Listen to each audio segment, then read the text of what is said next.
मात्र 6 सीट मांगा था हम लोगों ने, उन्होंने वो भी नहीं दिया। और आज 12 सीटों पे फ्रेंडली फाइट खेल रहे हैं आप। ऐसे भाजपा को हराइएगा आप कि 12 सीटों पे, मैंने कांग्रेस भी लड़ रही है, आरजेडी भी लड़ रही है, या आरजेडी भी लड़ रही है तो मुकेश सहनी की पार्टी भी लड़ रही है, तो ये मजाक बना के रखा है। इस तरीके से जो है आप चुनाव हराइएगा भाजपा वालों को।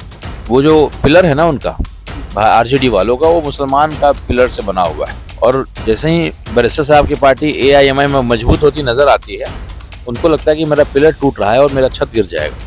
और सरकार बनाना बिगाड़ना जो है मात्र 8 सीटों का खेल, 3 सीट से हम केवल रह गए। अगर 8 सीट होते तो हम तय करते कि सरकार किसकी बनेगी। तो ये तय है कि इस बार जो है सरकार किसकी बनेगी ये हम तय करेंगे। जनाजे की भीड़ जो होती है वो आपकी असल संपत्ति होती है। या आपके जाने के बाद बिना बुलाए कितने लोग आपके अंतिम यात्रा में शामिल होते हैं। तो उनका समाज अगर परेशानी में तो बोलेंगे नहीं तो नेता किस मतलब। लेकिन वो लगातार हर मुद्दे पे बोलते हैं। वो हिंदुओं पे अगर जुल्म हो, कोई मुसलमान करे तो उसमें हिंदू का साथ लेंगे। वो इतने सीटें लेकर के आएंगे कि डिप्टी सीएम उनको आ करके हमको देना पड़ेगा। इतने ताकतवर अपने आप। सर सबसे पहले और अहम सवाल है कि यहाँ पे आरजेडी भी है, कांग्रेस भी है, आपने MIM को क्यों मतलब वो किया है? देखिए, मैं खुद एक इंजीनियरिंग किया हुआ व्यक्ति हूँ, MBA किया हुआ व्यक्ति हूँ। 8 साल मैंने MNC में काम किया और एक सियासी परिवार से आता हूँ। तो जब किसी को चुनना होगा तो एक लेवल होगा ना। और विधायक मैं जब से पैदा हुआ हूँ तब से मैंने देखा है, विधायक, मंत्री, सांसद मेरे पिताजी रहे, मेरे भाई भी हैं। तो ये पद मेरे लिए बहुत बड़ी चीज नहीं है। एक नेता बनना एक बहुत बड़ी चीज होती है, जो कहीं ना कहीं आज खत्म होते चला जा रहा है। मेरे पिताजी एक नेता थे। उनकी अंतिम यात्रा में जो भीड़ थी, वो उसी भीड़ ने मुझे मोटिवेट किया, इंस्पायर किया कि भाई ये संपत्ति मेरे पिताजी ने कमाई है। जनाजे की भीड़ जो होती है वो आपकी असल संपत्ति होती है कि आपके जाने के बाद बिना बुलाए कितने लोग आपके अंतिम यात्रा में शामिल होते हैं। लेकिन सर इस पार्टी पे मुसलमान होने का टैग लगता है ना, ये तो पार्टी मुसलमानों की है। तो किसी ना किसी को तो उसको साफ करना होगा। शुरुआत किसी ना किसी को तो करनी पड़ेगी कि मैं जब इस पार्टी में आया, जुड़ा, अगर वो टैग होता और वो सच्चाई होती तो मैं शायद इस पार्टी में टिकता नहीं। सर यही इसी पार्टी से 2020 में 5 विधायक जीते थे, जिनमें से 4 बिक कर चले गए। फिर हर पार्टी में होता है, किस पार्टी में नहीं होता। टिकट, कितने लोगों का टिकट नहीं मिला, दूसरी पार्टी में चले नहीं गए। भाजपा के लोग नहीं गए क्या, या और बड़ी बड़ी पार्टी के लोग नहीं गए? खुद आरजेडी के कितने लोग अभी शामिल हो गए। तो ये राजनीतिक स्तर जो है उसका पतन लगातार हो रहा है। नीतीश कुमार जी जैसे लोग जिन्होंने इसको और बढ़ावा दे दिया है, हमारे बिहार को कहीं ना कहीं अपमानित किया है, पलटू राम के नाम से वो जाने जाते हैं। तो ये राजनीतिक स्तर गिरता चला जा रहा है। तो मेरे जैसे पढ़े लिखे लोग उस स्तर को बेहतर करने निकले हैं।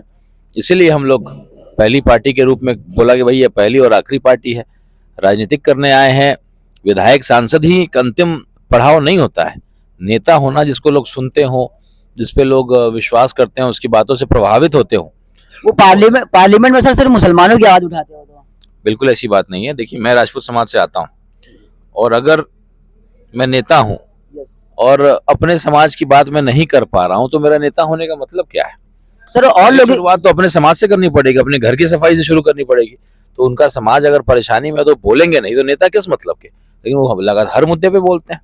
वो हिंदुओं पे अगर जुल्म हो, कोई मुसलमान करे तो उसमें हिंदू का साथ लेंगे। वो कई बार अपने तकरीर में बोला, उन्होंने भाषण में बोला। तेजस्वी, यहाँ के बड़े नेता हैं तेजस्वी यादव, उन्होंने आपके नेता को आतंकवादी कहा है। आतंकवादी नहीं कहा है, लेकिन वो मानते तो ऐसा ही है। मानते क्या है उनका बस चले तो क्या कर दें हम लोग के साथ। क्योंकि सबसे बड़ी समस्या उनकी यही है कि वो जो पिलर है ना उनका, आरजेडी वालों का, वो मुसलमान का पिलर से बना हुआ है। और जैसे ही बैरिस्टर साहब की पार्टी AIMI में मजबूत होती नजर आती है, उनको लगता है कि मेरा पिलर टूट रहा है और मेरा छत गिर जाएगा। मात्र 6 सीट मांगा था हम लोगों ने, उन्होंने वो भी नहीं दिया। और आज 12 सीटों पे फ्रेंडली फाइट खेल रहे हैं आप। ऐसे भाजपा को हराइएगा आप कि 12 सीटों पे, मैंने कांग्रेस भी लड़ रही है, आरजेडी भी लड़ रही है, या आरजेडी भी लड़ रही है तो मुकेश सहनी की पार्टी भी लड़ रही है। तो ये मजाक बना के रखा है। इस तरीके से जो है आप चुनाव हराइएगा भाजपा वालों को। बी टीम आप बने हुए हैं। वो तो हम हैं MIM वाले लोग जिसने टिका हुआ है। और हम ये इस कदर मेहनत कर रहे हैं कि 10-15 सीट, 20 सीट जो भी हमारा आएगा, और वही फैक्टर बनेगा कि भाजपा को सरकार में नहीं आने देगा, NDA को सरकार में नहीं आने देगा। वरना आरजेडी ने तो जो है खुला मैदान छोड़ दिया है। पैसा कुछ कमा लिया टिकट के नाम पे और खुला मैदान छोड़ दिया है।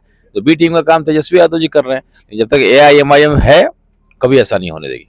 सर यही कांग्रेस कांग्रेस को क्या नाम है तेलंगाना के अंदर अवैसी साहब गले लगाते हैं और यहाँ पर दुश्मनी क्यों? देखिए यहाँ पे बड़ी पार्टी जो है वो कांग्रेस नहीं है, और यहाँ की बड़ी पार्टी आरजेडी है। जी जी तो आरजेडी की सोच थोड़ी अलग है। जैसे एक्सट्रीमिस्ट उन्होंने इस विषय में बोला है, तो वो दूसरे विषय में जो है दूसरे तरीके में एक्सट्रीमिस्ट है। जब एम वाई समीकरण की बात तो आप करते हैं, लेकिन जहां एम को टिकट मिलेगा वहां वाई खत्म हो जाएगा। वाई को टिकट मिलेगा तो पूरा एम, वाई को क्या हो तो किसी को भी मिलेगा, तो आरजेडी का गुलामी जो है मुसलमान भाई यहाँ करते हैं। तो उसी गुलामी की जंजीरों को ओवैसी साहब ढाका की धरती पे आकर के उसको तोड़ा है, और एक उदाहरण स्थापित करेंगे कि अब और गुलामी मुसलमान समाज नहीं झेलेगा और अपनी क्यादत की चिंता करेगा। और डिप्टी सीएम किसी से गिड़गिड़ा के नहीं लेंगे, इतने सीटें लेकर के आएंगे कि डिप्टी सीएम उनको आकर के हमको देना पड़ेगा। इतने ताकतवर अपने आप को बनाए। सर ढाका में हम जहाँ भी जा रहे हैं लोगों से पूछ रहे हैं, वो कह रहे हैं आरजेडी या फिर क्या जेडीयू, आपको कहीं दिख ही नहीं रहा है। नहीं, यहाँ भाजपा लड़ रही है, और यहाँ के जो दोनों विधायक पूर्व विधायक है ना, उनके चमचे जो होते हैं उनका एक ही काम है कि भाई कैसे गरीबों को किसी केस मुकदमा में फंसा देना, फिर उसको बचा लेना, उससे कुछ पैसा भी उगाही करवा लेना। तो जो गरीब लोग हैं, मेरे वोटर, बिल्कुल सही बात है, मेरे गरीब वोटर हैं, जो अमीरों से, चाहे उस तरह के जो थाना के और इसके जो होते हैं ना, वो दलाल बोलिए, चाहे अच्छे शब्दों में कोई दूसरा बेहतर शब्द, उनके चक्कर में नहीं आना चाहते, इसलिए वो बोलते नहीं है। और सच्चाई है, जब जिस दिन बूथ खुलेगा, वोटिंग होगा, तो आपको नजर आ जाएगा। और जब मैं मिलने जाता हूं तो बिल्कुल इशारा करते हैं, क्योंकि शुरू में क्या हुआ कि वो आना शुरू किए, जैसे ही मेरे सोशल मीडिया पे तस्वीरें गई तो उसके पीछे 10 लोग चले गए। जब कोई फोटो जो आता है उस तरह का, तो बराबर जो है उनका कोई ना कोई, उनके एक ग्रुप बना हुआ है, उसका काम ही यही है कि राणा रंजीत क्या कर रहे हैं, सोशल मीडिया पे मेरे सारे कमेंट्स को पढ़ना, जो भी मेरे एमआईएम के लोग कमेंट कर रहे हैं उसको जो है फोन लगाना। अच्छा, नौजवान एमआईएम का मजलिस का तो टूटने नहीं वाला है, फिर उसके पिताजी से दबाव बनाना, फिर उसके गार्जियन यहाँ से रिश्ता वगैरह निकालना। तो इसलिए हम लोगों ने रणनीतिक रूप से चीजों को बदला है। क्या रुझान लग रहा है सर यहाँ से? रुझान है कि 25,000 से अधिक वोटों से हम यहाँ चुनाव जीत रहे हैं।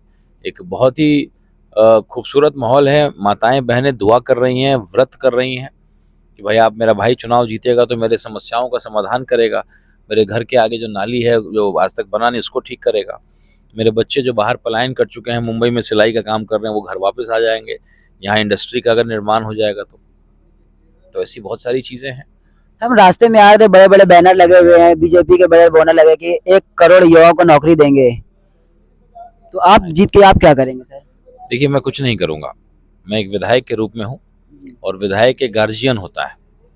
इतना करूंगा कि जो सरकारी योजनाएं होती हैं, जो भी सरकारी योजना देती हैं, वो मैं नहीं देता, मैं न केंद्र में हूँ न बिहार में हूँ, जो भी सरकारी योजना होती है वो बिल्कुल जमीनी स्तर पे गरीबों तक पहुंचेगा, और किसी भी ऑफिसर का मजाल नहीं होगा, उसकी औकात नहीं होगी कि मेरे किसी भाई से 1 रुपया घूस मांग सके।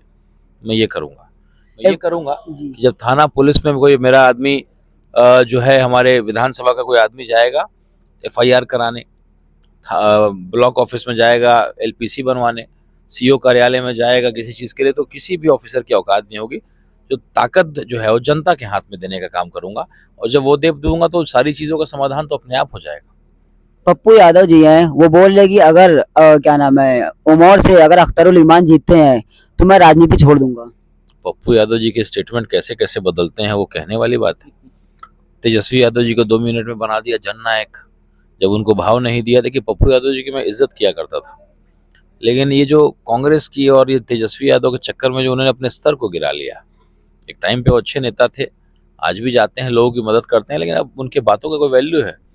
मुझे याद है दिल्ली में एक बार ऑड इवन का जो चलता था गाड़ी वाला, फोटो खिंचवाया, वीडियो बनाया, आप जैसे पत्रकार को बोला कि मैं नहीं मानता हूँ ऑड इवन ये है वो है, पुलिस ले जाए, जेल ले जाए, ये करे वो करे, और वहाँ एक गाड़ी में बैठने का एक्टिंग किया, उतरे, और उसके बाद जा करके टैक्सी में बैठ करके ऑड इवन के रूल को फॉलो किया। तो ये पप्पू यादव जी की बातों का कोई वैल्यू रह गया? कितनी बार इन्होंने राजनीति छोड़ने की बात कही होगी, कितनी बार क्या कहा होगा, तो वो अब अपने आप को मजाक बना के रख दिया उन्होंने। लेकिन सर वीडियो बहुत आ रही है, अख्तर साहब जहाँ भी जा रहे हैं वहाँ उनका बाइकआउट हो रहा है।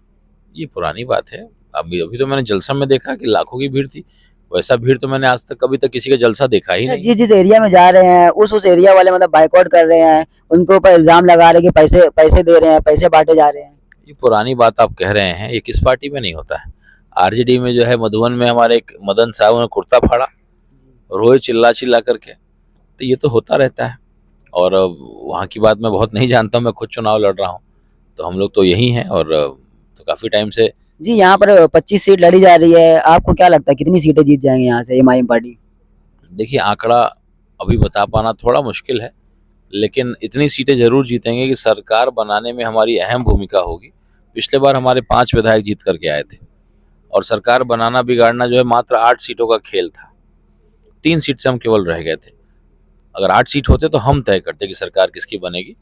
तो ये तय है कि इस बार जो है सरकार किसकी बनेगी, ये हम तय करेंगे। और इतनी सीटें बेशक आएंगी, 15 सीट हो, 20 सीट हो, लेकिन इतनी सीटें आएंगी कि बिना हमारे सरकार नहीं बनने जा रही। और हम भाजपा को कभी समर्थन नहीं चीफ देंगे। मिनिस्टर चीफ मिनिस्टर किसे रहे दीजिए, आप बंद कीजिए, आप भाजपा से मिलके आएगा, चीफ मिनिस्टर किसे देखना चाह रहे हैं सर आप? खाना खा दीजिए। चीफ मिनिस्टर जनता तय करेगी।